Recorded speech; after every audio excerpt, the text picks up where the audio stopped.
moment that feels quite calm on the surface. But underneath the surface, it seems and feels like everything is starting to shift.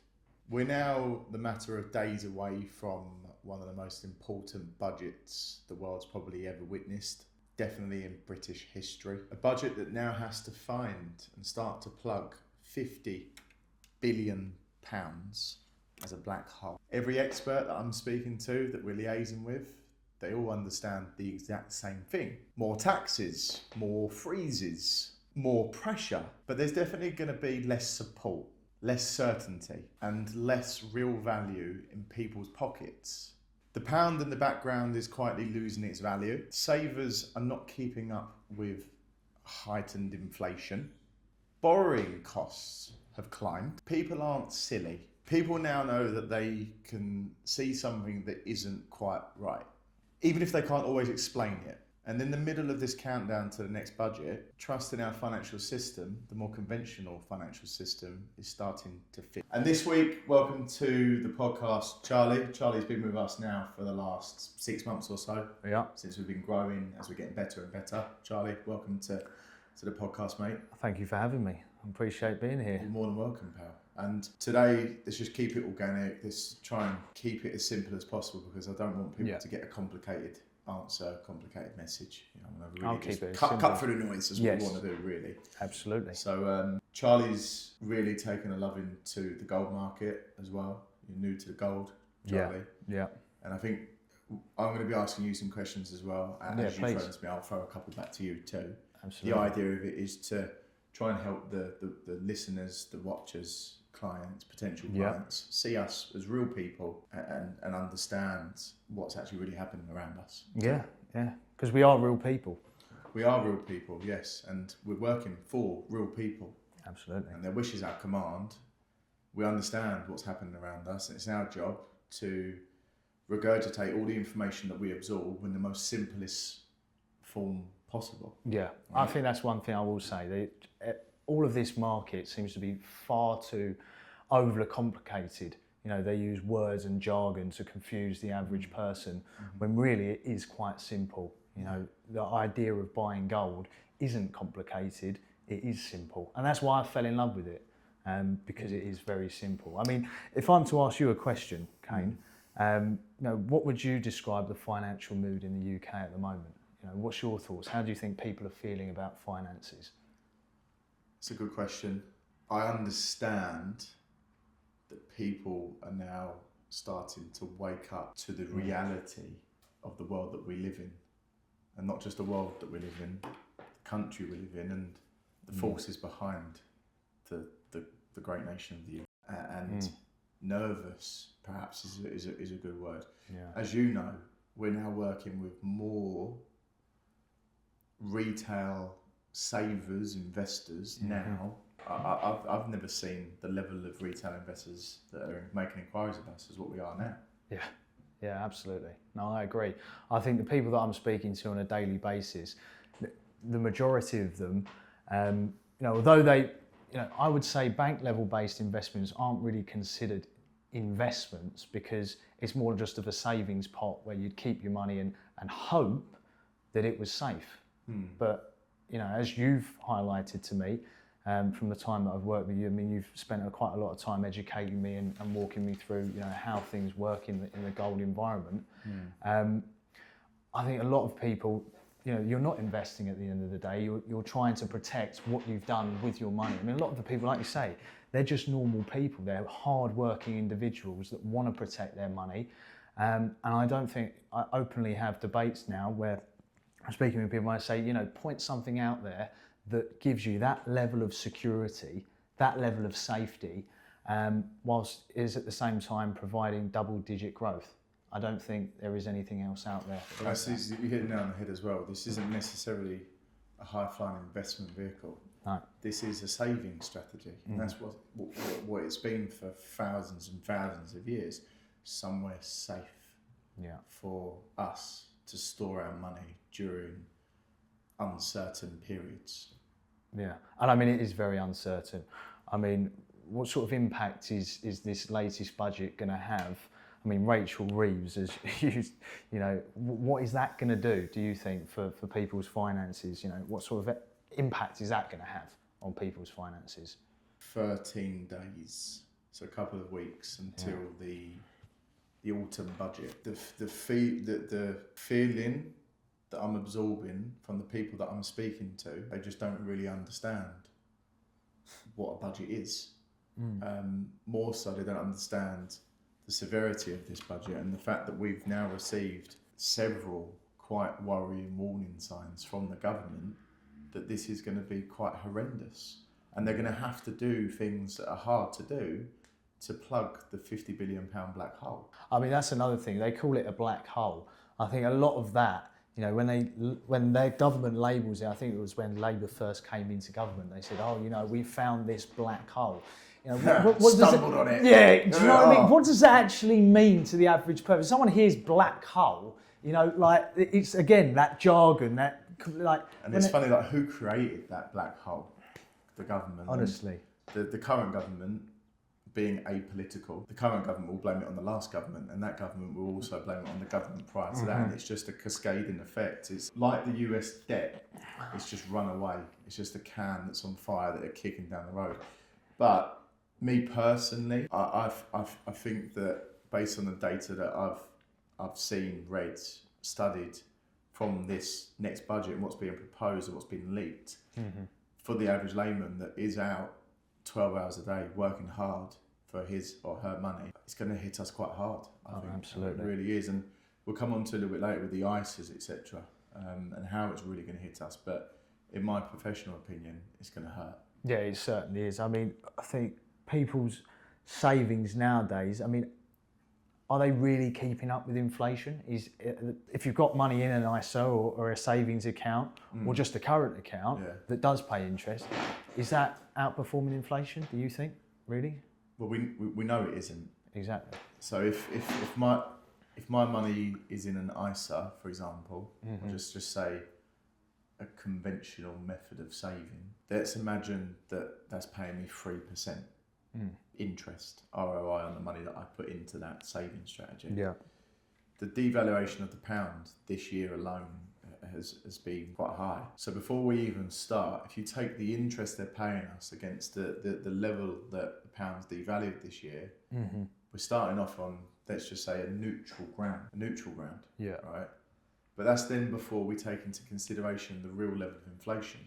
And the real level of inflation isn't, I don't think, made up of the basket of goods that the government say inflation is made up of. No. I think what inflation, I said this on previous podcasts as well, Charlie, I think inflation is what we're spending our money on every single day. Yeah. So every morning when I go and get a coffee, and I always use this example, when I'm getting my coffee, every single year that goes past, it is getting more and more expensive. Yeah. So my answer to that question would be no. Yeah. Our money isn't keeping up with inflation. So if my coffee now costs me 30% more than it did this time last year, but I'm making 3% on my savings in the bank, well, the statistics are 27% difference. Absolutely. Yeah, I think it's I mean, I speak to a lot of people, obviously, you know, sort of later generations that are saying to me, you know, the price I now pay for a pint versus where I was when I was a young man. Yeah. You know, 22 pence I've heard. And, you know, in Hatton Garden the other day with one of our clients who we work quite closely with, who's been buying from Britannia Bullion for quite some time now, since I believe the inception, he's saying, you know, we took him out for a beer and we're paying £8 for a pint. That's mad, mate. It's ridiculous. Crazy. 8, 9, 10 quid for a pint in my local pub, my little village. It's like 9 quid for a pint of Guinness. I don't drink any longer, fortunately. Yeah, well, good for you. It would just be ridiculous, but it's true. And people need to be really aware that their money that they've worked hard for, that they've paid tax on, that money isn't working. That money isn't taking you closer to where you want to be. No, it's not. Pulling you further away from where you want to be. Exactly. That gap's getting larger. That gap's getting larger. I mean, I had a funny conversation with the client again. You know, we were talking about the price of milk, etc. And it's like, you know, well, you know, cows aren't getting any more expensive, so why the hell is the price of milk going up through the roof? I believe it's market manipulation. Oh, massively, and it's silent stealth duty of tax. Stealth tax. They want to erode our liquidity, because when you have a level of money, then comes a level of power. They don't want us to have money. Yeah. They want us to essentially be puppets dangling from a string. They ask us to jump and we say, how high? They don't want us to have money. No. So they're pulling away. What makes gold, Charlie, different from just keeping money in a bank for you personally? For me personally, it's complete and utter sovereignty of your money. You have ownership. You have, if you're buying, if you've got the right type of gold, you've got ultimate liquidity. You can build yourself a plan within gold that means you have long-term growth, and then if you need liquidity on the short term, you have the ability to, cash in as and when you like. And so, for me, gold, it is about sovereignty, control of your own finances. I think ultimately... Control is a big word. Absolutely. It certainly is. In a world where, sorry to interject, but in a world where absolutely. It feels like they are at every opportunity, and I say they, being the power, the elite above us, trying to pull any level of control that we have. As a director, I now have to use something called One Portal to register as a director with my passport, which is essentially a form of digital ID. And well, it is. Once I do that, then I'm on this system, and that's the beginning. And it's the duty. There's nothing more powerful than a united front of a group of people saying no. Mm-hmm. Now, I'm not saying no, but I want to make sure I understand the ramifications of doing that prior to actually doing it and just handing over the fist. You know what I mean? So, central banks are buying now record amounts of gold. Mm-hmm. What do you think? From to ask you the question, what do you think that tells us? So, if we look at most nations around the world, the central bank of those nations and the very powerful nation, they seem to all be doing the same thing at the minute, Charlie. Mm-hmm. They seem to be buying more gold now than ever before. Now, it's a little bit too early to say we're going on a gold standard or we're going back to gold. We don't know. We don't have a crystal ball. No. But if you follow the pattern and you're looking at the central banks, why are they all buying more gold now? And also, history repeats itself. So I think in times of uncertainty, times of war, times of recession, in all of the drivers that push the price of gold up. If you look at what's happened in the past, I think it was President Roosevelt, 1933, took the price of gold from $22 an ounce and overnight changed it to 35, which meant I think those that hold gold, their wealth grew by 70% or 40%, and those that hold cash, it dropped by 70%. Yeah. So that's a tremendous difference on those that are holding gold versus those that hold cash. And that's a big point what you just brought up there, mate, and I think we should really just quickly touch on it. So in America, as you're aware, and this is for the listeners, so America are the number one reserve currency to the world. So what used to have to happen before everybody started de-dollarizing and saying, well, no, we don't need the dollar, we're actually going to bypass the dollar and conduct business separately. Petrodollar doesn't exist anymore. Mm-hmm. We'll buy it all with local currencies, right? Every central bank had to hold a level of liquidity in US dollar. Mm-hmm. And the form of US dollar they would hold is US debt, US Treasury bonds. Mm-hmm. Now, US Treasury bonds spiraling out of control. The American level of debt's now surpassed $38 trillion of debt. Mm-hmm. Nobody's buying American debt, so the debt's just going to continue to increase and increase and increase. Yeah. One idea is that I've heard a couple of times, again, this isn't any guarantee, I've not got a crystal ball, but what we are looking at is, it would make sense, wouldn't it? So for the 8,000 plus metric tons that supposedly America hold, I don't think it's there, but supposedly they hold it. Yeah, that's another thing. Imagine if they revalued it at the current value today, which is little over $4,000 an ounce, whereas the gold per troy ounce that they hold, the 150 million ounces or what it comes out, I don't have the exact figure, that's stuck in the past at 1970, around about $45 an ounce. Yeah. So they're going to have to revalue it, and they're going to bring it up to such a level that the American debt becomes quite attractive. So I want to be able to buy American debt to show America that I'm serious about dealing with America and the US dollar, the number one reserve currency, which I think will strengthen the dollar immensely. Oh yeah. It also potentially could end up being backed by gold. Yeah. So it will strengthen the entire market. And if more and more people are dealing with gold and they're transacting with gold, the value of gold is going to go up. Because it isn't just any longer going to be this old relic. No. That's what a lot of people think still, don't they? It is. That is true. That's so true. I think the perception that is around gold, which I think has sort of stopped people from moving into gold, is the idea that, you know, it's only for the, you know, super rich, the super wealthy. When actually, you know, if you have your head screwed on, you think about your finances and what it can do for you, it's available for anyone that knows. Anyone that can buy gold, you can buy gold anywhere. But I always say, you know, why choose? People say, oh, well, why should I choose Britannia Bullion over anywhere else? Ultimately, we put our clients first. It's not just, you know, gold that matters to us. It's waking people up, making them realise that, you know, the banks aren't to be trusted anymore. The only place to put your money is into something you can hold safe and secure. I mean, let me ask you a question. When was the last time that you saw banks, a branch opening? Well, you get more chance of seeing one closed than open. Exactly. It only tells you one thing, doesn't it? There's something happening in the banking industry that people need to be aware of. I think it's very clear now that we are coming away from cash. Cash is a byproduct of the past. Mm-hmm.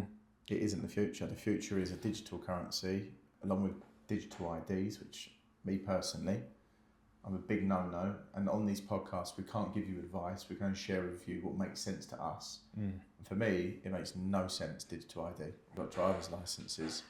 We've got national health numbers, NHS numbers. It really is crazy. Makes sense. The reason it makes sense to me is because I know what the government are sort of planning.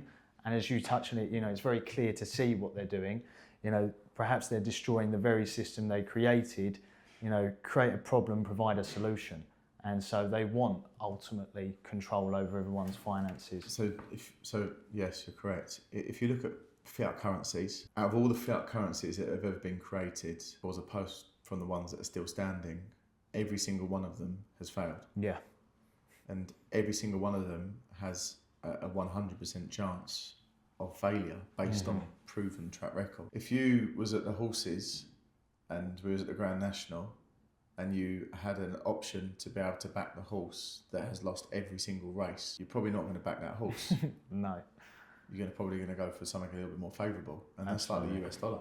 Yeah. And now central banks are looking at gold the same way that they used to look at the US dollar. Yeah. As a level of security, a level of safety, a level of protection.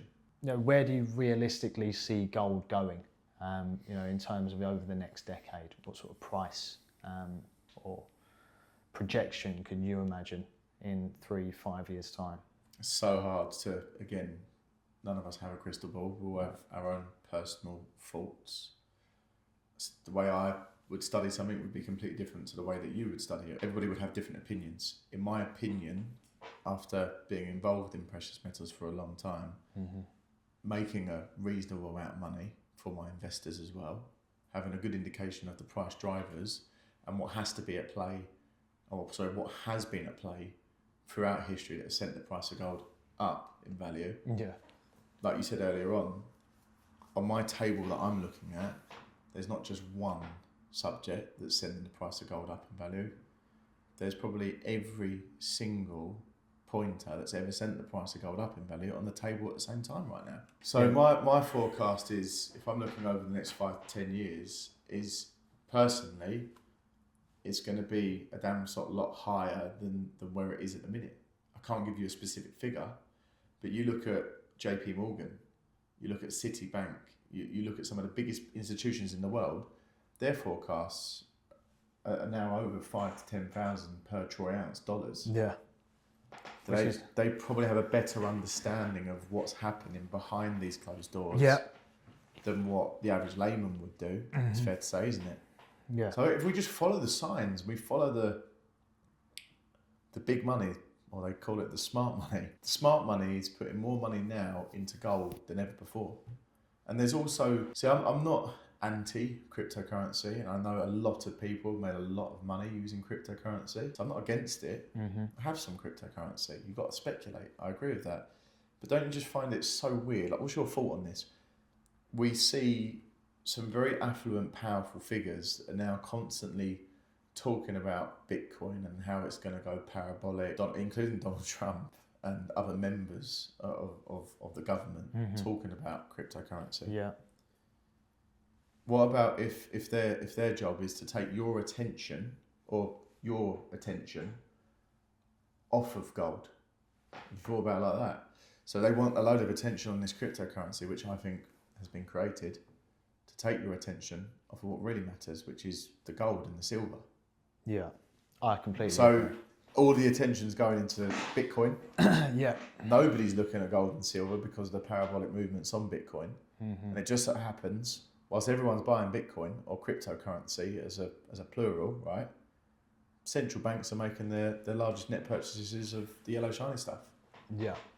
Yeah. It's just a theory that I've got. Yeah, no, and I do agree. I think there's a situation now where ultimately they are trying to encourage more people to use digital currencies to become familiar with it because of this overarching agenda about CBDCs.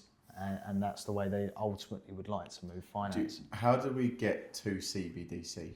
So I speak to so many people, like, what's a CBDC? Central banking digital currency, which is another controlling mechanism they want to implement. But before we can get to CBDC implementation, they need to be able to see that there are people that comply to the rules and regulations that they set out. And the first step is this digital ID. And now, because they know that very few people are going to comply to these digital IDs, who are they coming after? They're coming after directors. Yeah. And saying, you now need to comply to digital ID. And I have been seeing a number of videos that have been released that there are ways around it, around doing it, so the government don't have your biometrics. So there's things I'm looking into at the minute. They're trying to trap everybody, I think. They want us to own nothing and they want us to be happy. I mean, that is the New World agenda. Yeah, exactly. We know that. So what would you say the average person has to worry about when it comes to their savings? And what would be the main things that they should sort of be concerned about if they've got their money into a certain area, or they're not doing something about their finances, they don't even know how much they've got in their pot that they need to protect? What would you say they should be worried about? So I say this to everybody I speak to, and again, I can only share with you what makes sense to me in the hope that it will also too resonate with you. If you feel like your money in your ISA is working really, really well, you don't need our help. You don't need gold. Keep it where it is. If you feel like your money in your bonds or your savings accounts is working, you don't need our help. If you feel that you can trust the people that are above us, then you don't need our help. For people that are in a position where they need to make sure their money's working harder for them, if they are worried about their savings and they are worried about the potential collapse, or they're worried about the potential depression or potential financial reset, for me it makes sense to take it from a binary code, so ones and zeros on a computer screen. Yeah. It's nice to see it, but I think it's very egotistical just to look at your ones and zeros on a computer screen and convert it, not spend it, but convert it from binary code into physical gold. Yeah. That's delivered to your door, Charlie, that you have ultimate control over. I think for me, again, that's what makes sense for me and my family, to protect my savings, to protect my money. Yeah. Of course, one shouldn't be storing their gold at home, because I think you put a target on your back when you store your gold at home that you have access to whenever you need access to it. Choosing the right safety deposit box or the vaults, etc., is something that we like to walk through with our clients, because if the problem's your money in the bank, so you're taking your money out of the bank to solve that problem, you've got gold, which is the solution. The amount of people I've worked with that have said, right, I've just gone and put my gold into the bank. So hold on a minute, you had a problem, you fixed it with the solution of gold, you've then put the solution back into the problem. And for me, that just Bog was my mind. Yeah, it's really it's confuses futile. me. It's almost futile. 100%, great word. It is futile. Doesn't make sense. So we do have storage facilities that we can suggest for people to work with. We'll introduce them and they will set up their own accounts. Yeah, I think that's brilliant. I mean, what would you say that, you know, as someone that's been in the industry for quite some time, what would you say that makes, you know, Britannia Bullion, you know, different from other companies in the market? What would you say is sort of standout points? For me, I'm not in a rat race. I'm not in a battle. I'm not trying to be better than anybody else. We can only be better than ourselves yesterday. So that's our competition. It was us yesterday. And I want to be able to give everybody the best service. And I think, for me, I know, whenever I'm doing something outside of these four walls, the people that I have representing me are real people. Yeah. That, you know, that they don't give me smoke and mirrors. They don't tell me one thing and do it completely another, the opposite. Exactly. I want a straight talking person speaking to me that tells me as it is. Yeah. Somebody that's going to tread on the eggshells to get me to where I want to be. Does that make sense? Yeah, it does. It does. Not somebody that's going to teeter around this is what we're doing, this is how we're doing it, and this is why we're going to do it. Yeah. Okay. That's what I want. Absolutely, because obviously you're a father, you're a CEO of Britannia Bullion. You know, I can see that, though, you know, very much a father figure, not just to your family, but also to this company. You know, and the way that you openly speak about the economy and the markets and what, you know, what we need to be doing and protecting ourselves. It's quite enlightening to see someone speak so openly about the economy. I mean, what is it that sort of motivates you to want to help so many people and provide this sort of, you know, outlook of protection, but also she's growing your finances as well? You've got to be so careful as well, haven't you? You've got to be really, really careful. As a father, my main goal is safety. It is making sure what I'm doing is going to be there for not just my son's future, but my future, my partner's future, my family's future. For many, many years, being in precious metals, we've helped people really home in on and focus on the security side of converting money into gold, protection and preservation. Yeah. Now, I know after a very long time doing this, gold will offer security. Over the last 12 months, we are slowly but surely creeping up now to 60% ROI. Crazy. It's crazy. It really is. I mean, there's nothing out there that provides that level of return with zero risk exposure. It's definitely a unique metal, as we know. It is, and if we just had one message to people, just pick up the phone and speak to somebody. It's not got to be the right thing for you. You might not like what we do, but just pick up the phone. Speak to somebody like Charlie. Speak to somebody like me. We can give them our opinions. We can share with them the facts and the figures of what we represent and how we represent it. Yeah. So then they can make their own decision. You can lead a horse to water. You can't make the horse drink the water. Absolutely, yeah. I also say this quite a lot. You know, men may lie, women may lie. The numbers don't. So it's as simple as that. Exactly. The numbers don't lie, and the signs that we're now seeing from gold, and the increase on gold, it's gold giving a warning. It's getting more intensified with every single week that passes. Yeah. I just think it's really, really hard not to see a future shines bright like gold. Yeah. I really do, excuse the pun. But Charlie, thank you for coming on this week. You're going to help a lot of people make a better decision. And that's the goal of this. If we can help just one person, then it's worth it. So thank you for watching this week's podcast, Raising the Gold Standard with Kane. Charlie, you've been a pleasure. Thank you for having me. And we hope it's helped people. Yeah, I do.